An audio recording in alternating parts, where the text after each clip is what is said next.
It's week 15 of the fantasy football season, and for so many people, we're diving into the fantasy football playoffs. I'm just glad all the bye weeks are over because we have plenty of options at the quarterback position this week. What is going on, Headliner Nation? Hopefully everyone is doing well out there. Welcome to the fantasy playoffs for so many of you. Now, we're going to be diving in to my top 20 quarterbacks here for week 15. However, before we do that, we want to see some of these playoff teams. So do me a favor, send me a picture of your playoff team and tag us either on Instagram or on X. We would love to see some of the teams that are taking home the trophies in 2024. Now, before we pull up the rankings here for week 15, let's first start off and see what some of my bigger hits and misses were from just last week. And when we look at a few of the bigger hits, we got guys like Sam Darnold, Will Levis, and Kyler Murray. For Sam Darnold, I felt bold. I ranked him up inside Tier 1 as the quarterback 4 overall just last week. Then he went out and threw for 347 yards and 5 tutties, finishing as the QB 2 overall. Then we go down to Will Levis, and so many people were super high on Levis last week with how he'd been playing and the Jacksonville matchup. I didn't really buy into the hype though. I had him as my QB 20, he finished as the QB 26, and then Kyler Murray. He had been killing people for a couple weeks and had another tough matchup against Seattle last week. I didn't feel like Seattle could keep him down in back-to-back games, so I kept him as the QB 8. He finished as the QB 10. Now, when it comes to some misses, I had guys like Justin Herbert, Jordan Love, and Brock Purdy. Now, for Justin Herbert, with the Kansas City run defense, I expected LA to have to throw the ball even more. Herbert just couldn't get that second touchdown on the day to put him over the top. Then Jordan Love, same thing here really. Tough to run on Detroit, but with the Detroit offense scoring, I expected more throwing from Green Bay. Then we only had 20 pass attempts from Jordan Love. That absolutely hurt. And then lastly, Brock Purdy. He was going up against Chicago, and they allowed the second fewest fantasy points per game to the quarterback position. Then Brock came in and basically dry humped their leg, finished as the QB 7 overall on the week. I had him ranked way too low. Which gets us through week 14. Now we move on to week 15. Let's go ahead and bring up Tier 1 for the quarterback rankings. Now, when we do that, we have the likes of Josh Allen, Lamar Jackson, Joe Burrow, Jaden Daniels, Brock Purdy, and Jalen Hurts. Now, for Josh Allen, he's going up against Detroit. And holy week 14, Josh Allen. In most leagues, he put up over 50 fantasy points by himself. He's the current QB 2 overall on the year, has rushing touchdowns in 4 straight games, and this Detroit defense is full of injuries. I got Josh Allen at number 1. After Allen, I got Lamar Jackson, and really, he's more like 1B this week because he's going up against the New York Giants. He's coming off the bye and right into a must-win game. Now, he's on pace for a career high in passing touchdowns and passing yards. He's only had one game all year long where he scored under 17 fantasy points. I don't dislike Lamar at all this week. Got him at number 2, but like I said, more of a 1B situation. Which will then take us down to Joe Burrow going up against Tennessee, and he continues to play great football. Despite Cincinnati not being a great team overall, Joe Burrow has multiple touchdown passes in 10 of 13 games this season. He's on pace for a career high in touchdowns and yards, and right now, no one on earth can stop Jamar Chase in a matchup this week going up against Tennessee. They also allow over 17 fantasy points per game to opposing quarterbacks, and the Cincinnati Bengals cannot afford to lose another game. Then we got Jaden Daniels going up against New Orleans, and he's coming off the bye as well and also enters a must-win situation. He's one of only 6 quarterbacks on the year to be averaging over 20 fantasy points per game, and now has rushing touchdowns in each of his last 2 games played. Now a matchup going up against New Orleans, they're easier to run on, but it's not like they're unbeatable through the air, so Jaden Daniels sitting right here at number 4. Then we got Brock Do-'em Dirty Purdy of the San Francisco 49ers going up against the Rams. And we just talked about how Brock was a miss for me last week going up against a difficult Bears defense, but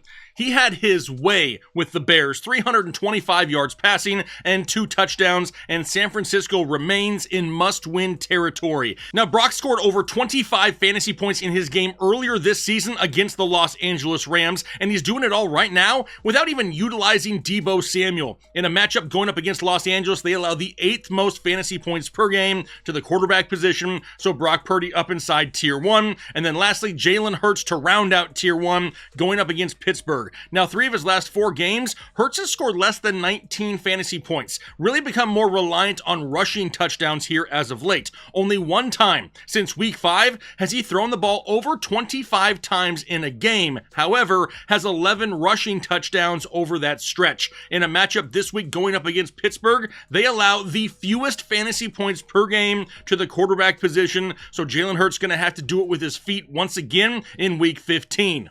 But real quick, before we dive into tier 2, I need to shout out today's sponsor, SeatGeek. Now it's Christmas time. I know you got a lot of things you need to buy right now, so you need to try to find a great deal. And that's where SeatGeek comes in. They are the #1 rated ticketing app out there, and they're gonna help you find a good deal to an event you wanna go to. Now it's not just sporting events. Sure, the NFL playoffs are right around the corner, but they got things like comedy tickets, music festivals, concerts, whatever it is you're looking for, they got it over on SeatGeek. I mean, they even have tickets to something called the Dreamville Festival. No idea what the hell that is. Sounds like fun. But we also know the NFL playoffs are right around the corner. The NBA and the NHL, they're in full swing right now. Now is the time to go out there and find an event for you to go to. And SeatGeek makes it really easy for you to find a deal. Each ticket is rated on a scale of 1 to 10. Look for the green dots because green means good, red means bad. But here's where the added deal comes into place because I'm going to get you $20 off by using the promo code Headliners. That's right, use the promo code Headliners at checkout for $20 off. More details down below in the description. But all right, let's dive back into tier 2 quarterbacks. Now, when we dive into tier 2, we see the likes of Tua Tagovailoa, Sam Darnold, Bo Nix, Matthew Stafford, Kyler Murray, Baker Mayfield, and Jared Goff. Now for Tua, he's going up against Houston this week, and this is a must-win game for the Miami Dolphins, kind of like it has been the last few weeks, which is leading to Tua throwing the ball like crazy. 40-plus pass attempts now in 3 straight games, 300-plus passing yards in 3 straight games, and now has multiple touchdown passes in 4 straight. In a matchup this week going up against Houston, they allow the 10th most fantasy points per game to the quarterback position. Then we got Sam Darnold going up against Chicago. He's coming off his best game of the year, just threw for 347 yards and 5 touchdowns against Atlanta last week, has now scored 17-plus fantasy points in 7 of his last 8 games played. Now, he just faced the Chicago team a couple of weeks ago. In that matchup, 330 yards passing, 2 touchdowns, no interceptions, and Chicago has been way more vulnerable through the air as of late. Now, after him, we got Bo Nix going up against Indianapolis. He's coming off his bye, and he also needs to keep winning ball games. They are in the thick of the wild card race. Now, as of right now, Bo Nix is the QB8 overall on the year, averaging 18 fantasy points per game. He's scored at least 16 fantasy points in 5 of his last 6 games, and now is going up against Indianapolis, who allows the 11th most fantasy points per game to opposing quarterbacks. Then we got Matthew Stafford going up against San Francisco, 2 teams that need to keep winning ball games to try to win this division. The San Francisco defense isn't really what it used to be either, and Stafford and the Rams continue to put the ball in the end zone through the air. Stafford has 10 passing touchdowns over his last 4 games, and teams just can't stop both Puka and Kupp. That's why Matthew Stafford's at number 10. Number 11 is Kyler Murray going up against New England. Finally had a good game from Kyler last week after a month of subpar fantasy production. He had his first game with multiple touchdown passes since Halloween, but this overall offense in Arizona has just kind of fallen off here as of late. Now, these are must-win games at this point of the season, though, and New England allows the 13th most fantasy points per game. Next up, Baker Mayfield going up against the Chargers, and the Bucs are another one of those teams that can't afford to lose again. They need to keep winning games to try to win the division. We know that Bucky Irving is banged up, and now Jalen McMillan is getting utilized in the passing game. No reason to think that Baker Mayfield isn't going to keep slinging it once again this week. We know that LA is easier to throw on than run on. And then lastly, to round out tier 2, it's Jared Goff going up against Buffalo. Is Jared Goff sucking us in again for disappointment? He now has multiple touchdown passes in 4 of his last 5 games. And with the emergence of guys like Tim Patrick, it's really raising the Goff ceiling weekly. Now, both of these teams have clinched playoff spots, but Detroit still playing to win that division. In a matchup this week going up against Buffalo may not be the easiest because Buffalo allows the 3rd fewest fantasy points per game to opposing quarterbacks. Which will then bring us down to tier 3, where we have CJ Stroud, Patrick Mahomes, Jordan Love, Jameis Winston, Caleb Williams,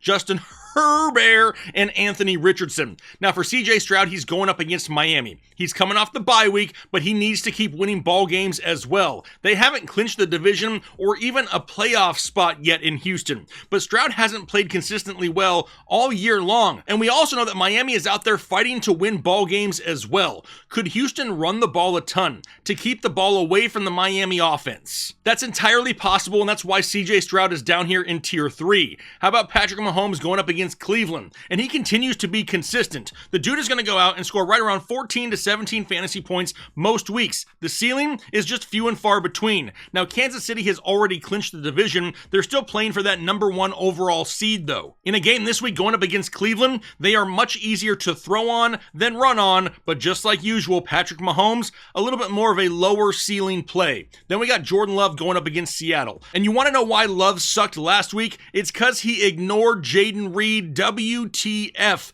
That and the fact that Josh Jacobs continues to go out there and just be elite. That's not helping Jordan Love either. It's really unclear whether or not we're going to have Romeo Doubs this week or not, and hopefully Jaden Reed apologized for hitting on Love's girl, because we would love to see production from him once again here in week 15, but with all those risks, I got Jordan Love at 16. Then we got Jameis Winston going up against Kansas City, and the Jameis Winston experience continues to be fun to watch weekly. They don't really have anything to play for though, but really no reason to think that Jameis and Judy aren't going to keep feasting each and every week. We know that Kansas City is super tough to run on, which means Jameis Winston going to be slinging that rock, probably turning the ball over a few times, but always has that multiple touchdown upside. Then we got Caleb Williams going up against Minnesota, and it's crazy that the Bears are 4-9 and technically not eliminated from the playoffs at this point. Minnesota, on the other hand, they're playing to win. They're trying to take the division away from the Detroit Lions. Luckily, fantasy-wise, this is a good matchup because Minnesota allows the most fantasy points per game